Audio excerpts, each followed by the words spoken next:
আসসালামু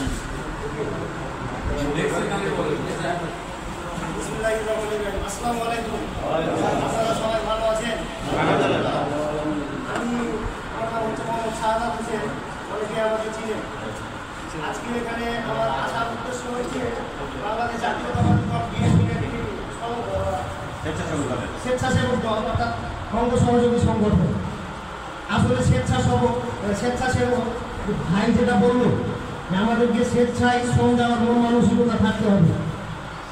আমি 2006 সাল থেকে বাংলাদেশ জাতীয়তাবাদী দল বিএনপির রাজনীতির সাথে জড়িত এবং পছন্দ করি, এবং আমি অনেক লেখালেখিও করেছি জাতীয়তাবাদ নিয়ে। আসলে মূলত আমি ছিলাম রংপুর মিউনিসিপ্যালিটি কলেজে 2010-11 সেশনে ছাত্র দলের প্রচার সম্পাদক। আব্বা মারা যায় 2015 সালে। তারপর থেকে রাজনৈতিক পটভূমি যেটা ঘটে গেছে বিগত ফ্যাসিস্ট আমলে, আসলে নির্যাতনের শিকার আমি বিভিন্নভাবে, এমনকি আমি জেলও খেটেছি। জিয়াউর রহমানের আদর্শ নিয়ে কথা বলি। তার একক সত্তা, তিনি যে বাংলাদেশি জাতীয়তাবাদের উদ্যোক্তা এবং বাংলাদেশের মানুষকে যে একটা স্বপ্ন দেখিয়েছিলেন যে একক সত্তা কিভাবে আমরা স্বাধীন সার্বভৌম একটা স্টেজ পেতে পারি। এই জন্য আমি বলি আমার আদর্শ জিয়াউর রহমানকে নিয়ে যে তিনি হচ্ছেন বিপ্লব। কি বিপ্লব? হচ্ছে বিপ্লবী চিন্তা চেতনার প্রতিফলন, যার দ্বারা সে তার একটা সত্তা বা স্বাধীন স্টেটের ব্যবস্থা করে। সেই জায়গায় জিয়াউর রহমান ছিলেন একজন সফল ছাত্র বিপ্লবী, কারণ তিনি তার কৃতিত্ব এবং কর্তৃত্ব উভয়টি অর্জনে সক্ষম হয়েছিলেন। এটা কারোর কথা না, আমার কথা। আমি বিভিন্নভাবে আওয়ামী লীগ দ্বারা নির্যাতিত, আমি জেল খেটেছি। আমার পারিবারিক ক্রাইসিসের মধ্যেও আমার ব্যবসা বন্ধ থেকেছে। আমি একটা দোকান পরিচালনা করি। আসলে বলে আমরা স্বেচ্ছায় শ্রম দিই, জিয়াউর রহমানের আদর্শের ভুলি আমলিয়ে কিন্তু আমরা শ্রম দিই না।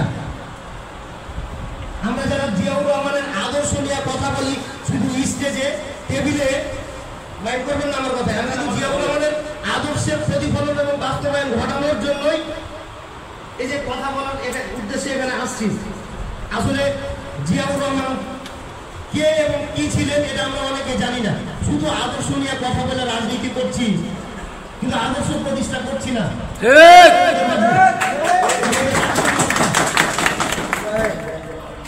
আমরা ফ্যাসিবাদী ম্যাগনেটিক পাওয়ারের সাহায্যে থেকেও যদি আমরা মনে করি যে ও নাই চলে গেছে, আমরাও একটু যদি হই তস্কিরাতে, আমরা কেউ কিন্তু জনগণ বিচ্ছিন্ন করে দিতে পারি। আমাদের জিয়াউর রহমানের মূল আদর্শ ছিল ভারত বিরোধিতা। তিনি বাংলাদেশি জাতীয়তাবাদ নিয়ে কথা বলেছেন। আর আমি বলি, আমি বাঙালি না, আমি চিরত বাংলাদেশি। আমি ভারতের তাবেদার দাস না, আমি তো একক সত্তা ভালোবাসি। সত্তায় যেটা তাবেদারি শাসক গোষ্ঠী নাই, আছে শুধু আমার চেতনা, আমি বাংলাদেশি ভাই। জিয়াউর রহমানের আদর্শের বাস্তবায়ন এবং প্রতিফলন না ঘটাতে পারি এই স্বেচ্ছাসেবক দল যদি করি, বা আমরা অন্যান্য অঙ্গ সহযোগী সংগঠনও যদি করি বাংলাদেশ জাতীয়তাবাদী দলে, সেক্ষেত্রে কিন্তু আমাদেরকে আদর্শ মানতে হবে এবং প্রতিফলন ঘটাতে হবে, বাস্তবায়ন দেখাতে হবে। শুধুমাত্র স্টেজে উঠে বক্তৃতা দিলাম, ওর ভিতরে সীমাবদ্ধতা থেকে গেল, পরে এলাম ভুলে গেলাম। আমার এক কোনো কর্মী বিপদে পড়েছে, আমি তাকে উদ্ধার করলাম না, বরং তাকে আরো বিপদে করলাম। এটা কিন্তু জিয়াউর রহমানের আদর্শ ছিল না। জিয়াউর রহমান, বঙ্গবন্ধু কাদের সিদ্দিকী আর মতিউর রহমান লেনপুকেও ফাঁসির কাস্টডি থেকে সামরিক আইনে কাস্টডি থেকে কিন্তু সাধারণ ক্ষমা দিয়েছিল সেই সময়। তারা জিয়াউর রহমানের বিরুদ্ধে বিপ্লব করেছিল শেখ মুজিবকে মারার দায়ী। কে বলছে কথা? মতিউর রহমান লেনপু। তারা আমার ফাঁসি চাইবে। যাক ভাই, আমি বেশি কথা বলবো না। আমি চাই একটা সুসংগঠিত স্বেচ্ছাসেবক দল। বড় ভাই যেটা বলেছে, 50 টাকা করে যদি আমরা পকেট থেকে খরচ করে যাই কোনো একটা প্রোগ্রামে, মনে করেন আমরা চীনাবাদাম খেতে গেলাম বা ওই যে রামদাস বিলে ঘুরতে যাই না মাঝে মাঝে,